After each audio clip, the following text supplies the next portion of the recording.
15 minute है, 12:10 पे over होना है। अच्छा, बिस्मिल्लाहिर्रहमानिर्रहीम। अच्छा, क्वेश्चन नंबर 8, एक्सरसाइज 2.1 कहता है the 9th term of an AP is 30।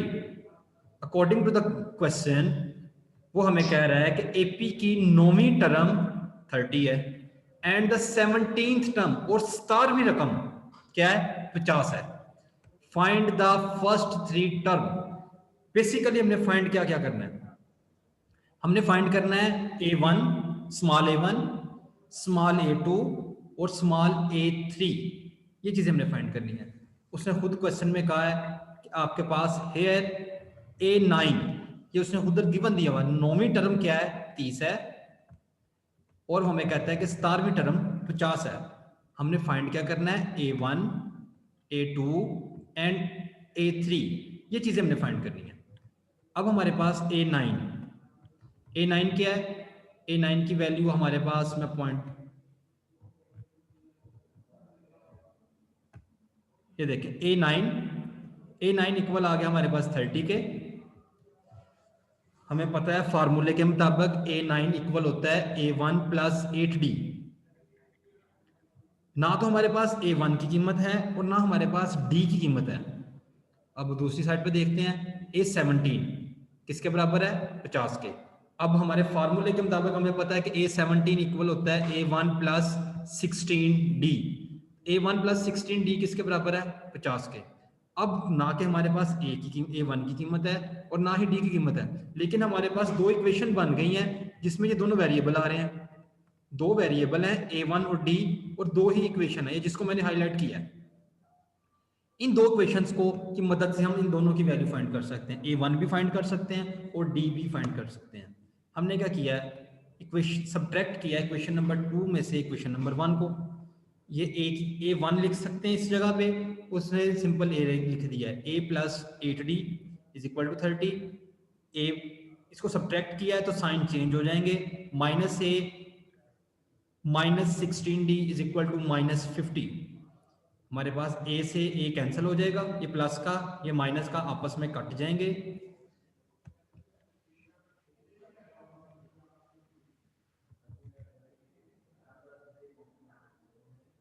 ये देखें ये कट जाएंगे आपस में। और 18 में से 8 में से 6d बाकी 16d माइनस होगा तो सिंपल हमारे पास बच जाएगा माइनस 8d। 50 में से 30 के बाकी रह गए माइनस 20। 8 की वैल्यू d की कीमत आ गई माइनस 20 बटा माइनस 8, माइनस से माइनस कैंसिल, d की कीमत हमारे पास आ गई 5/2। अब 5/2 इक्वेशन नंबर 1 या इक्वेशन नंबर 2 में d की जगह पुट करके हम a1 की कीमत फाइंड कर सकते हैं।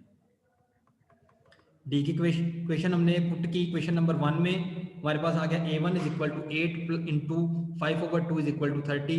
ये कैंसिल होगा, 2 से 8 4 रह गया, 5 ज़रब 4 20 बच जाएगा। a1 is equal to 30 minus 20। a1 की कीमत क्या आ गई, 10। अब हमारे पास a1 निकल आया। अब हमने a2 और a3 फाइंड करना है। a2 हमारे पास इक्वल होगा a1 प्लस डी और a3 हमारे पास इक्वल होगा a1 प्लस 2d। यहाँ पे मिस्टेक है, सबस्क्रिप्ट में a1 नहीं लिखा हुआ। a2 is equal to 10, a1 की कीमत पुट की प्लस d 5/2। इसको हम सोल्व करेंगे, इसका एलसीएम लिया, ये हमारे पास आ गया 25/2। a3 इसी तरह हमने इस फार्मूले में वैल्यू पुट की, a plus 2d 10 plus 2 into 5/2 15, यानी कि हमारे पास a2 की कीमत आ गई 25/2 और a3 की कीमत आ गई 15। ये हमारा क्वेश्चन इजी था, इतना टफ नहीं था, लेकिन कुछ बच्चों को शायद समझ नहीं थी आई, इसलिए मैंने इसको रिपीट कर दिया। Question number 9, find the sequence, वो सीक्वेंस फाइंड करें whose nth term is 4n plus 5। अब उसने हमें an की कीमत दे दी है, उसने हमें क्या दे दिया, an is equal to 4n plus 5। अब हमने n पूरा सीक्वेंस फाइंड करना है। n की जगह पे आप बारी बारी 1 2 3 4 5 6 आप कुछ जितनी मर्जी वैल्यूज पुट करते रहो, आपके पास पूरा सीक्वेंस आ जाएगा। n की जगह पे मैंने पुट किया, इसमें इधर भी 1 पुट किया, इधर भी 1 पुट किया, ये हो गया a1 4 into 1 plus 5 9। a2 put किया n की जगह पे 4 इंटू 2 प्लस 5 13।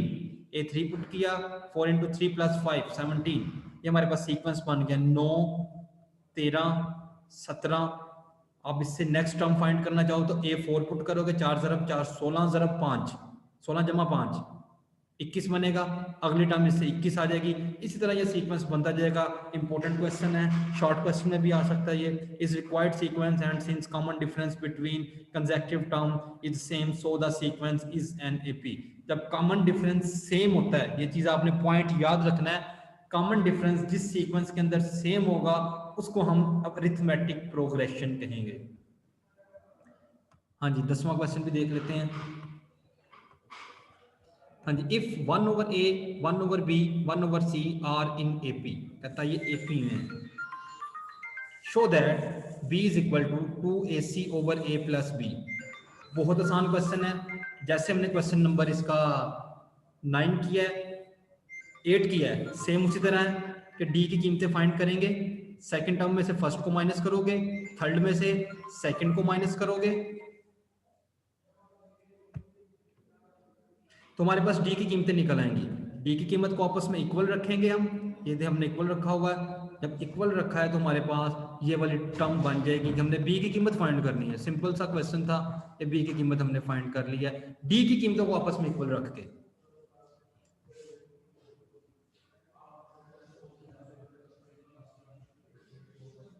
हाँ जी, समझ आई बच्चों को? Yes sir.